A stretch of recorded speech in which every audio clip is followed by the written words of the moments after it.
बिस्मिल्लाहिर्रहमानिर्रहीम। अस्सलाम वालेकुम स्टूडेंट्स। बायोलॉजी न्यू कोर्स है, चैप्टर नंबर 1 स्टार्ट किया हुआ था, द साइंस ऑफ बायोलॉजी। आज का जो हमारा टॉपिक है वो है द साइंटिफिक मेथड। अच्छा बेटा, साइंटिफिक मेथड क्या होता है? मेथड तो कहते हैं तरीके को, और साइंटिफिक मेथड हो गया तरीका, और साइंटिफिक किसे कहते हैं? साइंसदान जो इस्तेमाल करते हैं। अच्छा, साइंसदानों का कौन सा ऐसा तरीका होता है, वो कहाँ पे इस्तेमाल करते हैं? बेटा डेफिनेशन लिखी हुई है मैंने, the scientific method in which biological problem are solved. यानी कि वो अपना ये मेथड यूज करते हैं बायोलॉजिकल, इनके लाइफ से रिलेटेड जो प्रॉब्लम होती है बेटा, उसको सॉल्व करने के लिए साइंटिफिक मेथड को यूज किया जाता है। और ये मतलब ये नहीं कि उन्होंने कोई प्रॉब्लम देखी और जस्ट उसको सॉल्व करना स्टार्ट कर दिया। बेटा उनके स्टेप्स होते हैं, कुछ स्टेप बाय स्टेप वो एक एक स्टेप को फॉलो करते हैं, और देन वो क्या करते हैं, अपनी इस प्रॉब्लम को सॉल्व कर रहे होते हैं। और वो प्रॉब्लम कोई ना कोई लाइफ से रिलेटेड होती है, जैसे कि मलेरिया हो गया जो कि आपकी चैप्टर में एक्सप्लेन किया गया है, कोई भी बायोलॉजिकल इशू हो गया, कोई भी ड्रग एडिक्शन का प्रॉब्लम हो गया, कोई भी बात जो वो लाइफ से रिलेटेड होना चाहिए। अब फर्स्ट स्टेप है जिसमें इसने बताया है रिकॉग्निशन। रिकॉग्निशन का मतलब होता है पहचानना, यानी कि जानना, पहचानना। किसको? साइंटिफिक प्रॉब्लम को, कि वो प्रॉब्लम है क्या, आया वो उसके दिमाग में खुद आई है या किसी ने उसको दिमाग में ये सवाल डाला है। ठीक है। ऑब्जर्वेशन करना। ऑब्जर्वेशन बेटा कहते हैं मुशाहदा करना। मुशाहदा क्या है जी? हम किसी चीज को जानते हैं, पहचानते हैं, उसका मुशाहदा करते हैं अपने फाइव सेंसेस को यूज करके। हाइपोथेसिस कहते हैं तहयुल, यानी कि ख्याल बनाना, कि हमने पहले उसको पहचाना है, फिर हमने उसका मुशाहदा किया, फिर हम उसका ख्याल बना रहे हैं। और फिर डिडक्शन में स्टेटमेंट, इफ एंड देन के लॉजिक से हम क्या करते हैं, यूज करते हैं। लास्ट पे आ जाता है जी एक्सपेरिमेंटेशन। एक्सपेरिमेंटेशन फिर जब हम ये सारी चीजें कर लेते हैं, फिर उन्होंने क्या करना होता है, इस पर तजर्बा करना होता है। क्या आया जो चीजें हमने ये सारे स्टेप्स फॉलो किए हैं वो ठीक भी है, ट्रू है या नहीं है? ट्रू है तो उसको एक्सेप्ट कर लिया जाता है, फॉल्स हो तो उसको रिजेक्ट कर दिया जाता है। लास्ट पे आ जाता है रिजल्ट, और फिर उसके क्या दे दिए जाते हैं, नताइज दे दिए जाते हैं। बेटा अब हम इस वीडियो में इसको एक एक करके एक्सप्लेन करेंगे। सबसे पहले हम एक्सप्लेन करते हैं recognition of the of a scientific problem. Okay ji student, अपना स्टार्ट पेज नंबर 14 ओपन कर लें। Recognition of the problem. ठीक है, रिकॉग्निशन हम जो प्रॉब्लम देख रहे हैं ना उसको जाने पहचानेंगे। ठीक है, तो फर्स्ट स्टेप होता है, आप लोगों से कोई पूछे ऑब्जेक्टिव में आए तो इसका है ये फर्स्ट स्टेप है किसी भी बायोलॉजिकल प्रॉब्लम को सॉल्व करने के लिए, कि पहले हम उस प्रॉब्लम को पहचाने तो सही, आया कि वो वाकई प्रॉब्लम है जिसको सॉल्व किया जा सकता है, या सिर्फ वो जस्ट एक यूं ही मसला है जिसको ऐसे हल किया जा सकता है, प्रॉपर उसको सॉल्व करने की जरूरत नहीं है। तो इसमें हम पहले फर्स्ट स्टेप में देखेंगे कि हम उस प्रॉब्लम को पहचान रहे हैं कि उसका हल क्या है। ठीक है, आइडेंटिफाई कर रहे हैं, उसकी शिनाख्त कर रहे हैं, सच प्रॉब्लम। अच्छा, ये प्रॉब्लम यहाँ तो सॉल्व करने वाले बंदे के माइंड में खुद आ सकती है, comes in biologist mind by himself. ठीक है, या तो इसके दिमाग में ये प्रॉब्लम खुद आएगी, या आइदर आस्क बाय समवन, या कोई उसके दिमाग में ये मसला डालेगा कि इसको सॉल्व कैसे करना है। आपकी बुक में बेटे जो एग्जाम्पल दी गई है वो हमारे पास एग्जाम्पल आ जाती है बायोलॉजिस्ट दैट प्लांट्स। अच्छा, उसने एक प्लांट की एग्जांपल दी है, plants in the area growing taller than usual.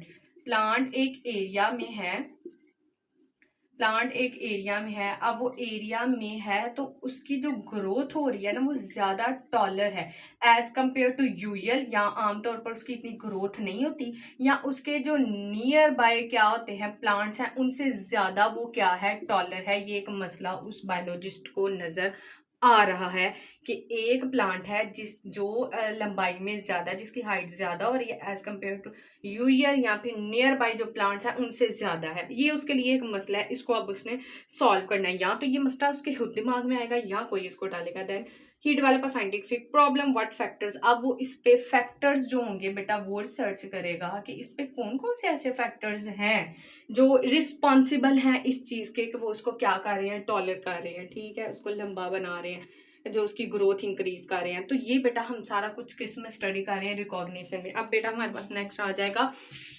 हमारे पास जो दूसरा स्टेप आ जाता है हमने उसको ऑब्जर्व करना है। मैंने पहले भी बताया ऑब्जर्वेशन हमारा सेकंड स्टेप, और ऑब्जर्वेशन में हम कर क्या रहे होते हैं, हम बेटा मुशाहदा करते हैं। मुशाहदा करने के लिए हम अपने 5 सेंसेस को यूज करते हैं। अब 5 सेंसेस में हेयर भी आ जाता है, स्मेल भी, टेस्ट भी, टच भी आ जाता है। ठीक है, एंड सो ऑन, आगे से वो 5th वाली आ जाती है और चलती है। ठीक है, 5 सेंसेस को यूज करते हैं। लेकिन उसने जो प्रॉब्लम देखी है ना वो उसने ये देखी है कि उसका जो प्लांट है, ठीक है, वो प्लांट ज़्यादा टॉलर हो रहा है एक एरिया में यूजुअल या नियर बाई प्लांट्स की वजह से एज कंपेयर, तो हमने ये मसला अब सॉल्व करना है। इसमें हमारी जो लगेगी फिफ्थ जो सेंस है वो विजन है, हम देख रहे हैं। अब हमने अपने सेंसेस को यूज़ करके तो इस प्रॉब्लम इसको ऑब्जर्व करना है। जैसे आप लोग किसी पर्सनैलिटी को देखते हैं, उसको ऑब्जर्व करना स्टार्ट कर देते हैं, उसका कोई ना कोई ख्याल बना लेते हैं अपने जहन में, अच्छा ये आया ऐसा इसका बिहेवियर होगा या ऐसा नहीं होगा। तो इसी तरह हमारी जो प्रॉब्लम उसने दी है, हमने उसके मुताबिक उसको क्या करना है, ऑब्जर्व करना। अब ये जो ऑब्जर्वेशन होती है ना, ये दो तरीकों से की जा सकती है। ये ऑब्जर्वेशन क्वालिटेटिव भी होती है, ठीक है, क्वालिटेटिव, क्वालिटेटिव कहते हैं जिसको हम मेजर ना कर सके नंबर में, can not be measured, measured यानी कि इसको माप ना सकें, कब, इन नंबर्स, यानी कि उसको हम तादाद में माप ना सके। फॉर एग्जांपल आप किसी शख्स को देखते हैं, किसी ऐसी पर्सनैलिटी को देखते हैं जो बहुत ज़्यादा खूबसूरत है, जो खूबसूरती जो है उसकी क्वालिटी है, तो क्या हम खूबसूरती को पहचान सकते हैं? बिल्कुल सॉरी, उसको मेजर कर सकते हैं नंबर्स में? नहीं, वो इतने नंबर खूबसूरत है, वो इतने नंबर नहीं, इस तरह नहीं कर सकते। और दूसरी ऑब्जर्वेशन होती है क्वान्टिटेटिव, यानी कि उसको क्वान्टिटी में मैयर करना, यानी कि इसको can be Maihar, can be, ये सिंपल आ जाएगा मैयर इन नंबर्स, हम इसको नंबर्स में क्या कर सकते हैं, मैयर कर सकते हैं, ठीक है। आपकी बुक में जो इसमें एग्जांपल दी है वो फ्लावर्स की दी है। फ्लावर का कलर क्या है, फ्लावर का टेक्सचर क्या है, उसकी बनावट क्या है, ये हम मैयर नहीं कर सकते, ठीक है। लेकिन हाँ, एक ट्री के ऊपर कितने फ्लावर्स हैं वो हम मैयर कर सकते हैं। तो ये जो ऑब्जर्वेशन होगी ये वाली क्वांटिटेटिव होगी और ये वाली क्वालिटी। तो आप लोग मुझे खुद बताएं कि इन दोनों में से जो ज़्यादा अच्छी है, जो ज़्यादा एक्यूरेट है, वो कौन सी है, क्वालिटी होगी या क्वांटिटी होगी। फॉर एग्जांपल आप लोग को घर देखते हैं, ठीक है, तो घर खूबसूरत है, ये जानना ज़रूरी तो नहीं है, ये तो उसकी क्वालिटी हो जाएगी। लेकिन क्वांटिटी में हम देखेंगे उसमें कितने रूम्स हैं, कितने उसमें डोर्स हैं, कितने विंडोज़ हैं, ठीक है, तो क्या क्या एरिया मजीद मौजूद है, तो ये देखेंगे तो फिर हम किसी चीज़ की सिलेक्शन कर सकते हैं। तो बेसिकली हम बोलेंगे qualitative is more accurate than quantitative, sorry, quantitative is more accurate than qualitative. Is that clear? Okay ji students, अब हमारे पास आ जाता है क्वालिटेटिव और क्वांटिटेटिव। बेटा मैंने इसको इस तरह इजी वे में लिख दिया है, शॉर्ट क्वेश्चन में आएगा, आप लोग इसको इजीली याद कर सकते हैं। जैसे क्वालिटेटिव क्या है कि वेरिएबल, ये चेंज नहीं होती क्वालिटी, जो बंदा जितना खूबसूरत है ना वो उतना ही रहता है, उसकी क्वालिटी चेंज नहीं होती।